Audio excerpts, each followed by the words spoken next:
Oh YouTube, if you've watched my videos, today's video, I'm not allowed to do no work today. The 4th of July weekend, my wife said something about beating me with every board that I cut off the mill, so I ain't cutting any. Anyway, I just want you to know, the guys that are new, because I got a lot of new subscribers in the past 2 weeks. This is a deck that all the lumber that you see here is from the sawmill, except for the 4x4s. So that would be 1, 2, 3, and 4. Now I could have used the 4x4s that I have, but I didn't do it because I wanted treated, the regular treated kind, but after I treated them they would have been good anyway. So that's one thing. I actually made that bench from some 1x or 2x that I cut last year as well. I just want to show you a couple things that I've done. And wood to the new guys. I know a lot of you older guys have seen that. So this is a skid of maple. That's 2x4s, 8 foot. That's 8 foot 1x12. Down there is 2x6 12 footers, and then this is 1x12 14 foot mainly. There's a couple 1x6 mixed in there with that. This is the red oak that I've cut so far that came off the mill. I've cut different varieties of wood here. I'm looking to make a bunch of 2x2s because I need a lot of spindles. Got a couple of warped ones there, but other than that, they seem to be coming out pretty good. A lot of 1x6, a lot of 1x12. So probably 35 pieces there. Of each one of these is 30, and then this bigger piles are 60. So 1x8, and all of that is red oak. This alone here, just what's inside here, you're probably looking at around $8,000, somewhere near there, for what I have in here. And I have some live edge, or not live edge, but yeah, I guess you'd call them live edge boards just standing here drying. The rest of this stuff has already been kiln dried and planed. This is some of the bandsaw blades that I haven't used yet. I don't know how many are there, probably 10 of them. I think they come in a dozen, or else there's 8 there. This is a coal bin here. We burn coal, wood, propane, whatever we have to for heat.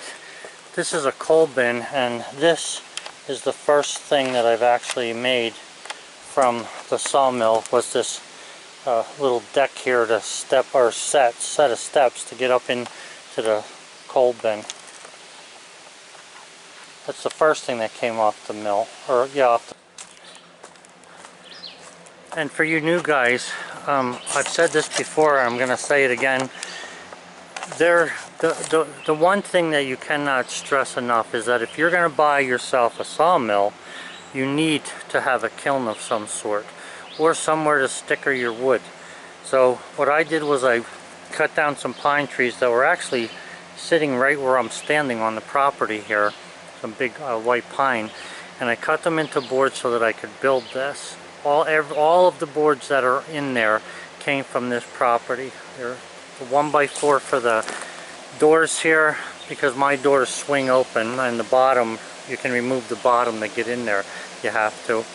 But all of the 1x4s, the 1x2s, and all the siding came from this property.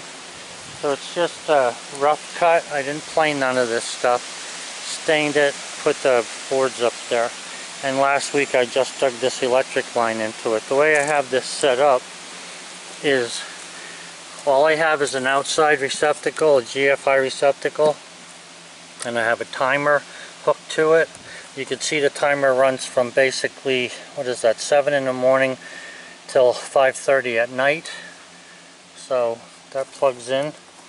The whole back end here is board and battened. I have 2 doors up here that I open when I need to circulate the air. Sometimes I'll open them doors to get some of the moisture out, but right now the moisture in there is at 30% or 29%, which is just right for drying lumber. Now the temperature in there looks like 110, 20, it's almost 130 in there. So I think I'm going to open those doors because we don't need that kind of temperature. We can lower that temp a little bit. So I just have a 1x4 here that I reach up with and open the doors. So you can see those vents are open. One there, one there. All that's doing is lowering the temperature in there. Now there's enough infiltration. I know that the school and Virginia Tech that designed this thing, or at least put up a nice design about it. I don't know if they originally designed it, but they are looking to put vents down in here. I think down in their neck of the woods it might get a lot hotter than it does here and less humidity. But for me, this works really well because the infiltration from the edges of the mill and through the bottom and wherever air can get in there is enough to make this cycle and change the humidity in there to a lower humidity and a lower temperature. So I'll come back in a little bit and show you that the temperature is going to go down in there. Again, for you guys who are just new to the channel, it's more like 128 in there, okay? 128, 29% moisture content, or I mean humidity, and outside here it's roughly 80 degrees. Now I think it might be a little less than that because we're out in the sun with that thermometer. So then some of the things that are the way I do stuff here, I set my, well, let me continue with what I built. Okay, so we built the kiln. Let me just back up. I built the kiln from all the lumber that I cut from the trees that stood here. There were two big pine trees, one in this area and one over in that area. You can see the third one there. I didn't cut that down because it's small. But I used those to cut all the lumber I needed for that. And then this lumber here is a mix. The siding is white pine, okay, which I got from another project. But the framing on here is maple. Now I have the only wood that's not from the sawmill, again, I put treated 6x6s underneath this to hold it up. I want to stain this as soon as I can, but what you see there is after a year's worth of weather hitting it. So it really hasn't weathered that badly. I think once some stains on there, it'll look a lot better. But that's including the shingles, the roofing shingles. If you haven't had a chance to go through my channel, you can look up the shake video where I have roofing shingles made. I made the shingles there for the roof, enough to do both sides or both sections of the roof. I do want to put some wood on these doors here. I had asked what guys thought about that last year, and they gave me some nice comments. I just want you to know also that on my channel, I try to keep everything clean because somebody had mentioned once that they're glad that they can have their grandchildren listen to the video. And I delete people or mute them or make them not be able to see the channel if they're using vulgar language and stuff. You know, there's enough of that, so I don't need it on my channel. Also made this chicken coop here this past year because we got some extra chickens, so we needed to add on. So all of this lumber here came from the sawmill. Again, there's another pile of firewood there that's oak from the sawmill. Now besides this, and just reviewing, a lot of people who know my channel already know this, but for you new guys, my intention was to buy the sawmill for the purpose of cutting molding, making molding. That's all I wanted to be able to do. There was nothing else in my mind, just to cut molding. So in doing that, I was after a lot of red oak because I wanted oak molding, and it was so expensive that I was able to save $5,000 by buying the sawmill, building this shed, building the kiln. I still saved $5,000 in hard cash and still have all the molding I need for the house that I'm building. And I'll show you that shortly. I'm just walking around here because if it wasn't for my wife giving me the no-go on cutting lumber today, I'd be cutting. But anyway, I'm just showing you. This is all the different kindling there's all kinds of kindling in there, red oak and stuff that I have stocked up, and I'll be using that for the fire come winter. Some of the other things, this planer from Grizzly. That price, the savings of $5,000 also allowed me, with the cost of the lumber, when you compare them, the molding, allowed me to buy this, plus all the molding cutters for it, and I was able to cut all the molding. I had a cutter break and went through the rubber rollers in here, so I just ordered two rubber rollers. They're $70 for the two of them, so they should be on the way. I probably could have got them from Grizzly. I'm going to have to call them because this thing's still under warranty, but it was because of the cutter that caused the machine to get screwed up. But besides this then, which is part of the deal with the purchasing of, in other words, the money I saved from cutting the red oak myself, this I was able to buy. And I also then bought this. This is a smaller planer. Okay, this is not a molder, but it's a planer. I bought this at Lowe's. I think it was $2.50 or somewhere thereabouts. And I have to tell you, and if you go back to my videos, I literally planed 5,500 board feet of lumber through this planer. And, well, let's see, 5,500 board feet through this planer all total. And I haven't had any problems with it, except for I hit a nail with one of the blades and I had to buy other blades. And that I did. And this is Bullseye, for those of you who are new. Bullseye's usually always with me. And Bullseye wears a bell on his collar, and the dog is more important to me than anything else. So sometimes you'll hear his bell ringing, sometimes you won't. It depends on where he is. Yeah, so anyway, this came with it. Got another box of blades here for the sawmill. And all of that stuff was paid for by being able to, I had a $16,000 budget. Okay, a $16,000 budget to buy red oak molding for the house. It needs around 3,000 feet of it. And I was able to get 2 boxes of blades. I showed you one box. This is a box that's full of blades. I sharpen my own blades. You can see in the videos how I do that. And that's pretty much how everything came together for me. I've sold stuff already, lumber, but I'm not interested at this point in selling it. And I've actually given away more than I've... So like I say, I wasn't intending to be into the lumber business, and I'm not at this point yet either.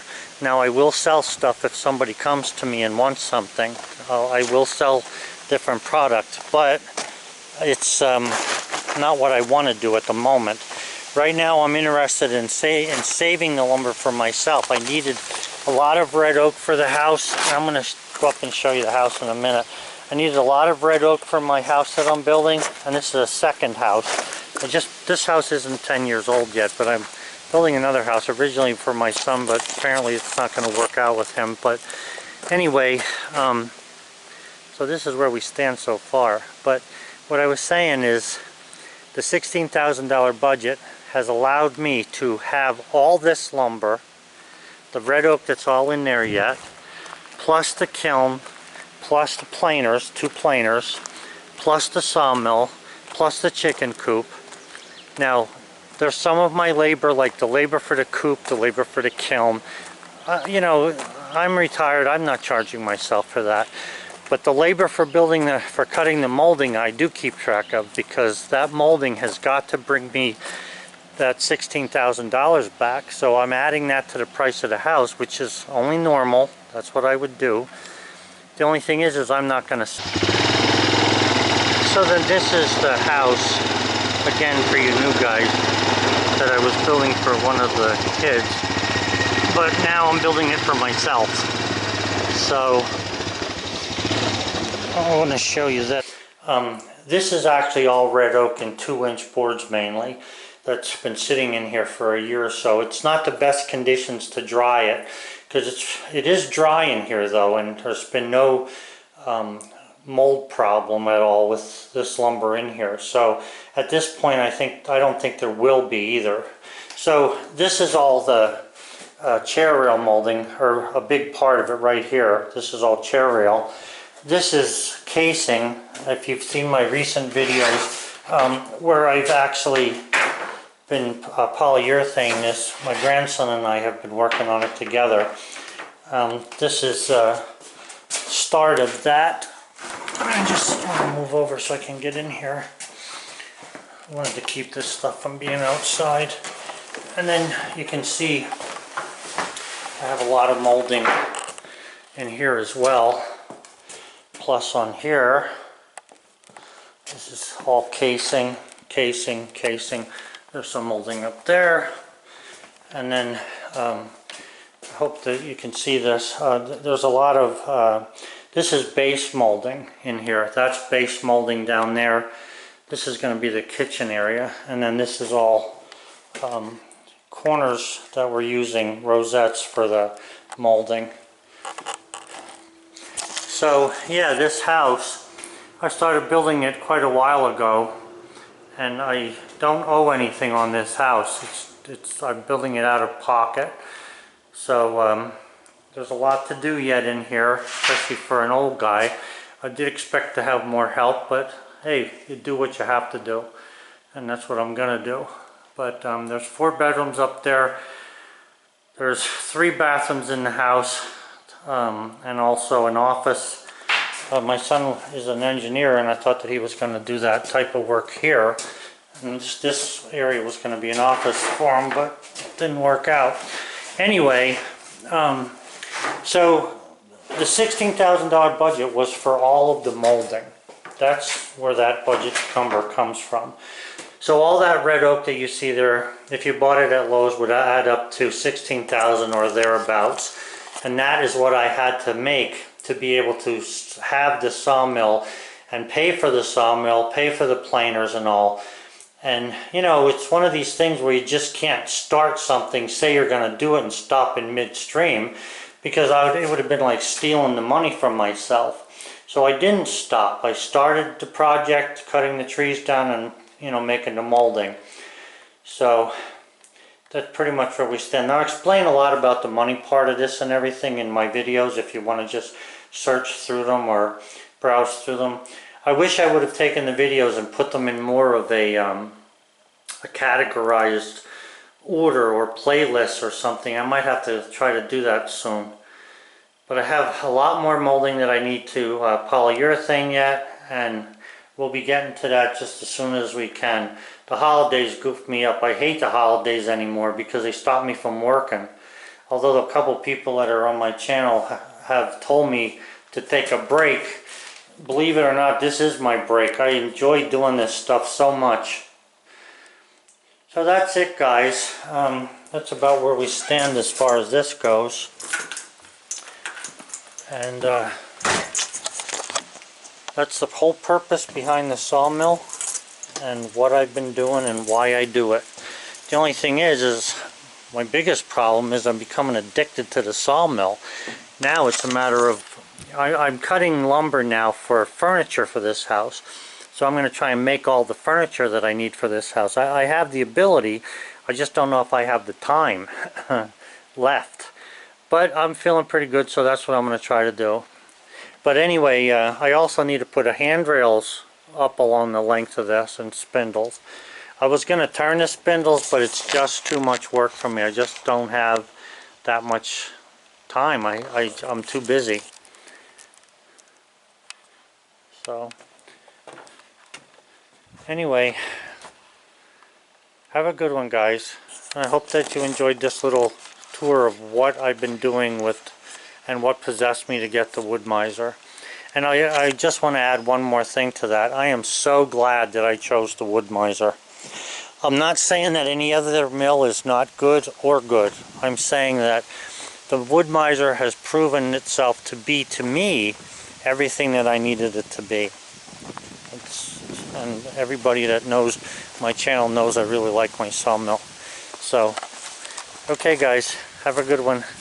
Have a good 4th of July. I thought last weekend was 4th of July, but I was wrong. It's this weekend. Bye.